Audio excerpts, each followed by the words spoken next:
So welcome today. I have David Pratt. David is the CEO and founder of this company. We had a couple of topics that we were looking for the right guest to speak on. And when we sent out the invite to David, he was like, this is absolutely the topic I want to have something to say about, right? So David, can you just tell me a little bit about you, your company, what kind of work you do? And we'll start diving right into the subject after that. Sounds good. Thanks, Sean. So just a little bit about me, just born and raised in Oregon, love it, serve it later. And that's kind of how even my business philosophy has been, is just, it's for a service industry. And so it's serving the client, also serving my subs, my vendors, and my employees. Without them, I'm nothing. And so it's taking care of that. Been doing this for quite a while, since 1990. You can do the math. But it started out in college with my belts on, and just a means of making some money, helping a friend's dad out. And so framing, roofing, a little bit of everything, cleaning up stuff, and then got a knack for it,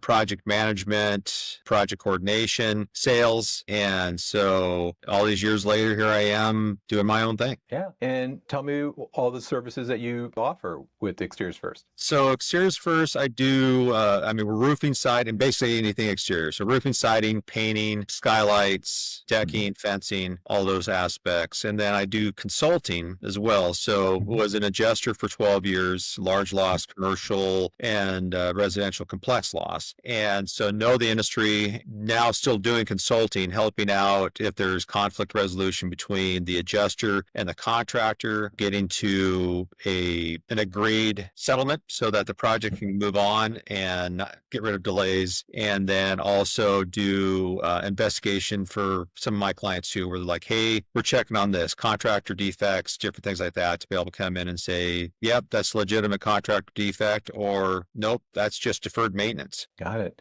So you're a sought after expert when it comes to like spotting how something could possibly get fixed better from an insurance perspective, or handled, or determine cost on or value on it, and to consult in on other projects as necessary, as well as all the exterior projects that your company currently does. Is that kind of close? Yeah, diversification is good, and in this day and age too, has the mind thinks I'm still 18, the body knows I'm not. So getting where I can use more of the mind, work smart, not hard, and still be able to be an asset and help folks out. Very good. And I think that kind of segues us into the topic just a little bit here. So the topic we want to dive in here a bit is on the disturbing trends that's happening in kind of the trades and home construction, remodeling kind of businesses. And that was something when we reached out to you, we're like instant on replying, getting back to us like, oh yeah, this is a topic that's near and dear and captures a lot of attention from you. So can you tell me what you find to be like disturbing trends that you see,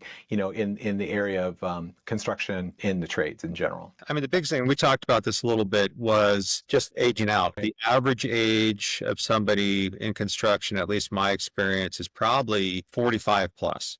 And a lot of the work is young man's work, but we still have guys out there that are doing it, but more injury prone, or if there is an injury, it takes longer to recover and recoup. And so even jobs that when you and I were younger, where I could go, all right, that should take 8 hours, just because of the fact of they know what they're doing, but without burning themselves out or blowing up something on their body, we might have to add 2, 3, 4 hours to that project to make sure it's done properly, and then to avoid the injuries. And so that's it. It's an aging trades. I definitely understand.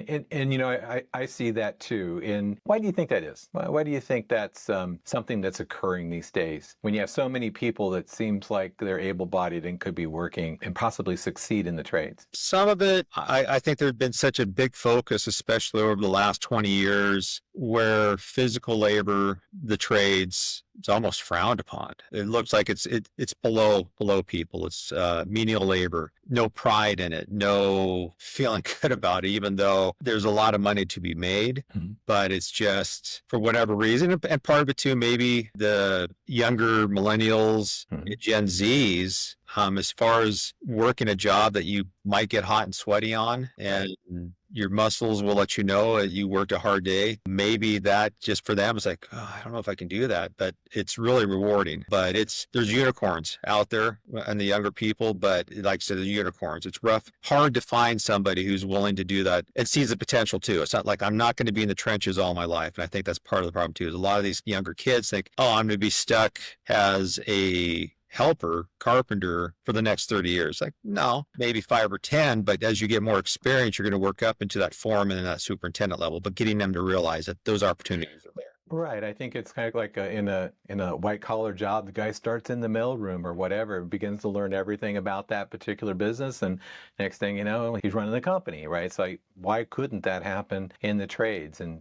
maybe that's a little bit of a balance between getting the person to think bigger, okay, we're going to get this down, and what's our next phase of growth for you in this particular company, firm, or whatever. So I see that. So now, when we talked yesterday, we had a little bit of a setup before this call, and one of the things that we talked about, as I talked about mostly, was that when I was growing up, when I was in high school, there was a vocational program in my town, and and a lot of the area schools went there, and all those kids that got out of school got great paying jobs. They went right into the workforce. They knew what to do. They weren't like, all thumbs or whatever. They needed some apprenticing, like most anybody does in any kind of work, really, to show the ropes of how we would do on the site. But they all did really well, and many of them actually went out and started their own kind of repair shops, construction firms. They can think with being an entrepreneur somehow differently than the guy that has to go through 4 to 8 years of college and come out and have no idea how to do so. So now, are you seeing less and less of that kind of preparatory work done as a person is coming through high school, or is that something that's post high school from what you're seeing? I mean, being in Oregon and a lot of the West Coast, a lot of the states, I mean, there's just no push for those vocational, the home ec, shop, different things, where even to be able to give guys and gals, I mean, I'm going to say girls too, come try this out.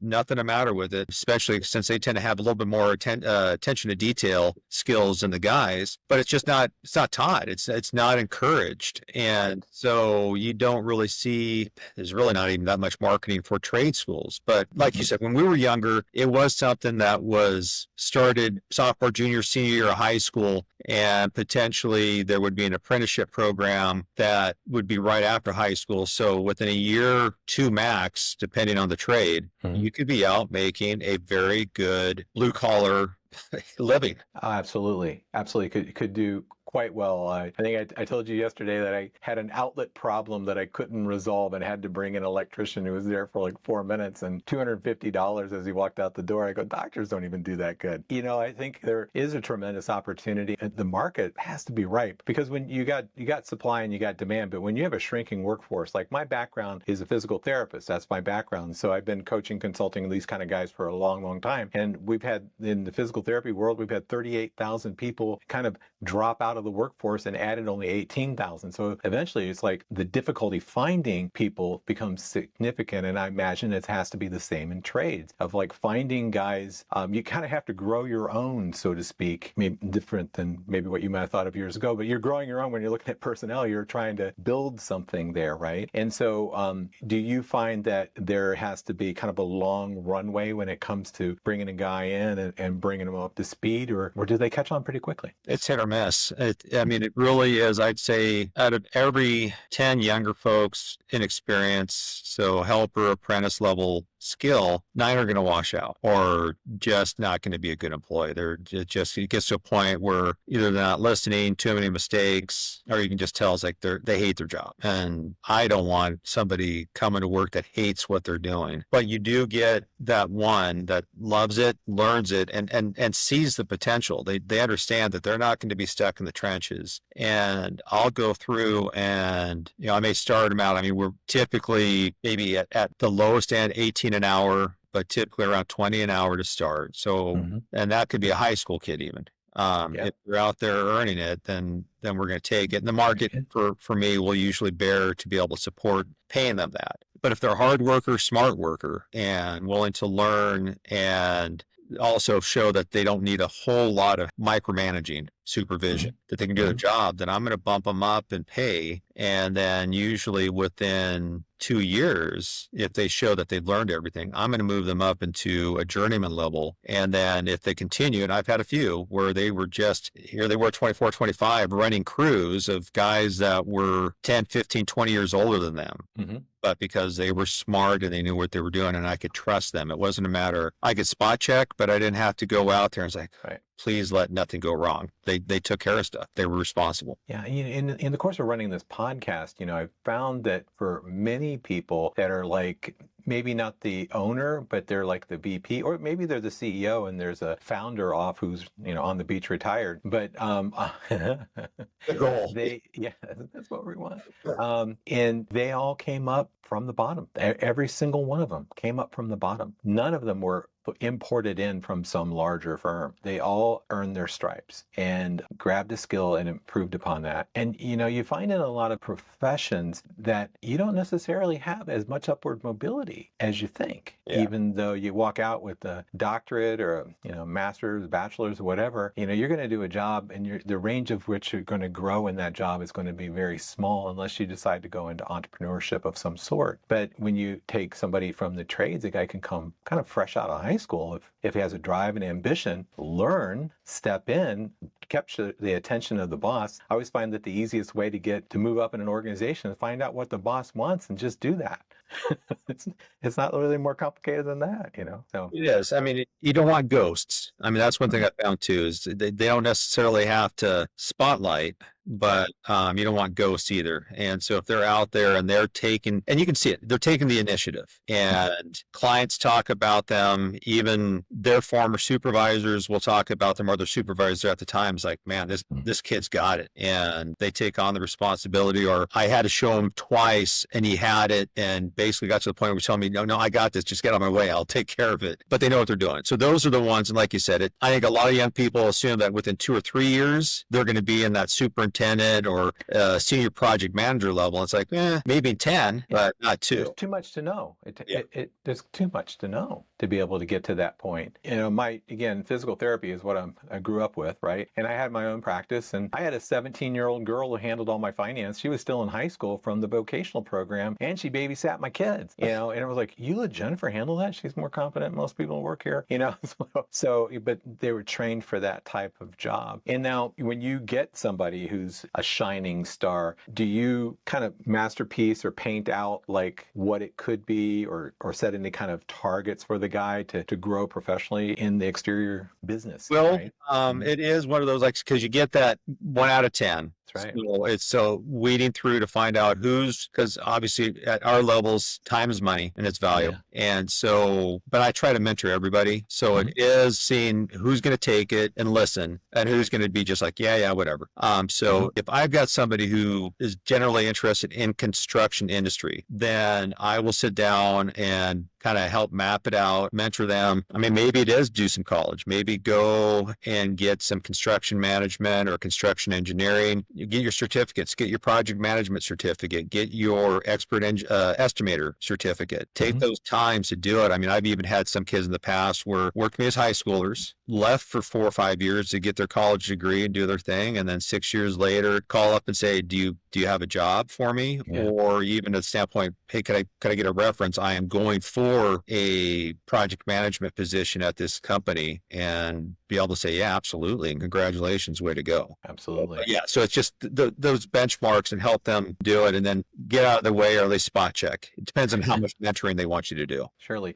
Now, in all the years you've been doing this, is there a difference in people who are going into construction now versus, say, 15 years ago? Yeah, because I mean, now everybody's looking more at not wanting to do the physical labor, so that you get some that understand that that's just part of the job, and you get some that love being able to say, I built that, and to tell their friends, you see that job, I built that, or I did this on that, the physical aspect of it. But a lot of them just want to, I'll go and spend a year swinging a hammer and working with the crew, but after that, I want to double my pay and work as a estimator or project manager. Sure. Well, then map out a path. This is what it's going to take, dude, if you want to get there. I mean, it's doable, but I mean, at that point, it really is probably for them. And if they can do it from a student standpoint, doing the 4 years of college in a construction management program. Very good. Now with exteriors first, if we can just shift over, I want to kind of look at like, how are you attracting attention, customers? How are you presently going at building up the business itself, or Well, interest? as you've got AI in your title, learning AI, you can't be so stuck in the ways, because I've got some compadres that they're like, computer and AI, I'm not using that. I'm old school. And like, okay, you're old school, but that's going to leave you stuck in the mud. And so we use AI not as Google, but more as an assistant to ask practical questions. What could we be doing better with our marketing? How can we take the marketing we have to improve it? And so using programs like ChatGPT, Chat, and then I think Grok is great, because you put it in and you can filter things out, but also even the standpoint of, I mean, even my wife and I, with this, I mean, as far as, okay, how can you use AI if you're a senior in high school or you just graduated? How can you use AI to help you? You were interested in the construction industry, and it mapped out this whole basically 15, 20-year track of what you should do. So a lot of AI. And then AI too, from the marketing standpoint, how can we make I use Yelp. I just found that out about a year and a half ago. I always thought Yelp for restaurants or something like that, but it's got a big construction presence. I happen to have a big book of business because I do a lot of commercial multifamily work. So that's where most. So a lot of it's with the relationships you built over the years. So for me, I've got the relationships. I mean, if somebody who's starting out and wanting to start their own company, you've got to do that. You got to have a phenomenal web page and make it look good. It's not inexpensive, but I mean, if you don't have the book of business, you've got to go out there and do some advertising to get folks to call you. And if you're really ambitious, you can go knocking doors, and flyers. But I think particularly in this topic of technology, AI, or whatever we're talking about at that level, it's like in many ways, I don't like the speed in which things are happening in this area, but it's kind of like if you don't adopt, you have a potential to actually run a lower margin or lose possible leads that are coming in or not following up on them very effectively, those types of things. And like I did a podcast with a gentleman out of Chicago that he does all these large office redesigns for everything from furniture to flooring, the whole bit, right? Pretty high-end stuff that company does. And he says, man, it's like you're damned if you do and damned if you don't. It's like you see that, and it might affect the workforce, but it also, others are doing it so they can have a better margin. They can do more things. They can step outside when it comes to marketing because they lower their costs or whatever it can be, or pay their sales guys better because the lead management is done through AI. And he says, if you don't look at it because you want to stay old school. I remember I had my consulting company. We used to send 27,000 pieces of mail every single week. And when Facebook came out, I thought that was a fad, right? Yeah. And I thought it was just going to pass through. And then when they started doing ads, it was like I saw all of a sudden, I'm like, what we were getting on 27,000 a week, our leads were just completely drying up, right? And it's like it took me and my partner, a good solid 4 years before we go, maybe we were wrong, and millions spent in advertising budget that we could have done a little bit differently had we kind of leaned in just a little bit instead of putting our head in the sand. So it's good that you're looking at those types of different AI solutions to streamline productivity, efficiency, and perhaps manage some things better. Using the AI as an assistant, so that way it will set up so it'll put out ads, even if it's just little tidbits on Facebook or Yelp. But also, what's nice about it too is on those bids that I already have, could you get the people that, oh wow, it's that much, and they sit and they wait and they wait and they wait. And I could spend a lot of time sending those emails. I can just set it up so that just automatic emails go out once a month to just, hey, checking in. And then the third thing is with AI, where it used to be 10, 15 years ago, you had to hire the people to do it. So maybe you've got a team of 4 or 5 and it's like, man, I'm going to have to get 12. Well, with AI now, you can still keep that 4 or 5 people, and through AI, they can triple or quadruple what they're doing without much more effort. Right.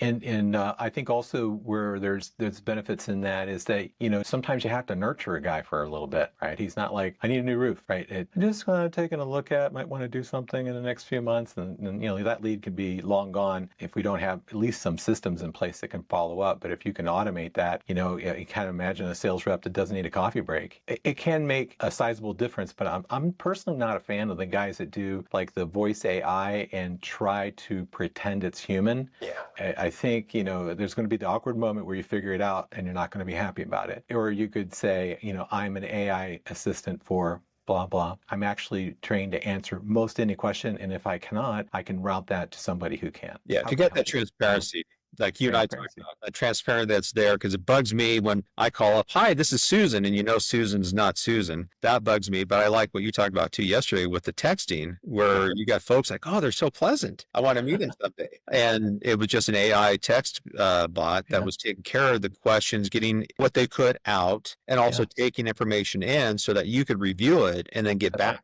And so great. And it is fascinating. And it's like, if you believe in what you're delivering, no one's exchanging money from the AI. They're just getting a person to a person, getting through AI who could more in-depthly answer the questions. But if it can pre-qualify that interested person to not tie up 20 minutes of your time where you're on the phone and you're going, this is going nowhere and I don't know how to hang up.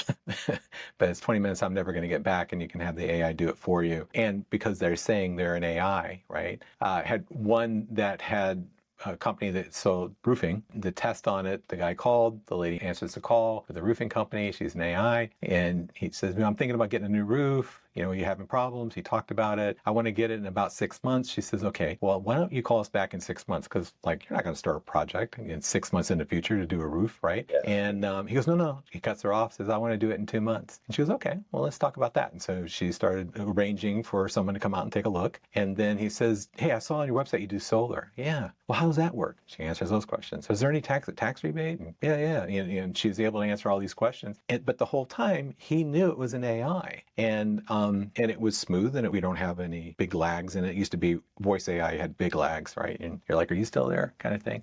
And they said, yeah, we can have that conversation. We could take a look at that when the guy comes out, and booked it, and it was done. And then all that information got put into the CRM, and it was all available for the sales guy goes out. He sees, okay, this is the conversation that took place. But it would have been somebody on the phone doing that. Yeah. And that's much more costly than an AI. I look at it as just huge. And there's that upside from the sales and marketing to get folks in, but also on the backside too, when it comes to the estimating and buying a project out, AI is going to play a bigger role with that too. So as the estimator salesperson, instead of saying, hey, it might take me 3 or 4 days, especially in a large, complex project where you've got a set of plans and you've got 30 pages of scope, AI is going to be able to go down and you can just be able to type in, it's like, all right, I need whatever, roofing, siding, painting, different things. It'll put it out. Okay, here's the numbers for those. And then even talking and reaching out to the vendors to get the exact numbers. So that way, basically you're estimating and buying it out with AI within a few hours versus something that might have taken you a week. Right. And of course you have to be a human and check it and make sure that it all makes sense to you and that kind of stuff. But if it knocks out 70% of your time, that's a pretty good savings because your time is valuable. So it's definitely made a difference for many people. It is something to think outside the box. Sometimes it's like when I have these podcasts and I talk to people, sometimes I talk to people who most who aren't using any kind of AI are like, is that just ChatGPT? And well, it can be, but there's other things that could be done. And there's tremendous tools. I mean, if you look anywhere, here's a new AI thing, and you look at it and you go, that's really great, but how would I hook that up? And that's where people get lost and they start spinning out of control. But sometimes a person doesn't know. So sometimes in the course of having a conversation with somebody, they'll say a few things and you go, have you ever thought of using this for that? And never, right? Like when I was at a seminar, and how I got my toe in the door with AI was so went to some event, and this guy shows an example of this texting AI, and I paid $30,000 for that. I mean, that's outrageous. That's outrageous. But P.T. Barnum was a sucker born every minute or whatever. It's like it was like $1 million event. People were like, here's, take my money, right? And but that was kind of when that was really starting to gel up and made me money. it definitely worked. I would have much liked a lower price point. Yeah. Yeah, So, but it did what it was supposed to do. And when you would look over the texting chats that they would have with different leads over time with my company, they were engaging better than anybody on my team would do. Yeah, I don't think I would have thought to say that, but that's actually better than what I would have said, right? they've got the scripts down and they don't have bad days. There's not like, boy, I just had a fight with my wife in the morning and I'm down. No, they've got the script and they're looking for the right answers and they're taking in the right information. Yeah. I was talking with a group here in the Tampa area, and they've got 4 guys on calling leads. And I said, "Come on, are they all kind of the same space?" And he goes, "Pretty close. Yeah.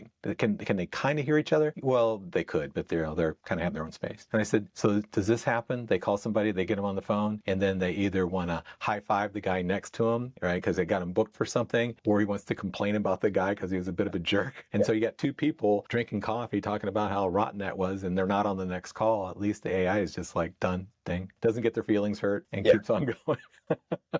Oh, I know we kind of went all over the rails, but David, I really enjoy you hopping into this subject. I think the future, a very big part of the future, is going to lie in the trades. I really believe that. You're going to find guys that are going to go all into super technology, and you're going to find guys that are wondering, how do I get a job? And I would like to think that there'll be a trend that comes into kind of the trades, and that the idea that I would have is like, how could you package this up to be a career path versus a job path? Yes. I mean, jobs are jobs. You want something you're passionate about and love doing, and that way is never a job. It's a career and you're happy. You go home happy. Exactly right. Exactly right. Well, I want to thank you for being on this, and I hope to meet up with you soon.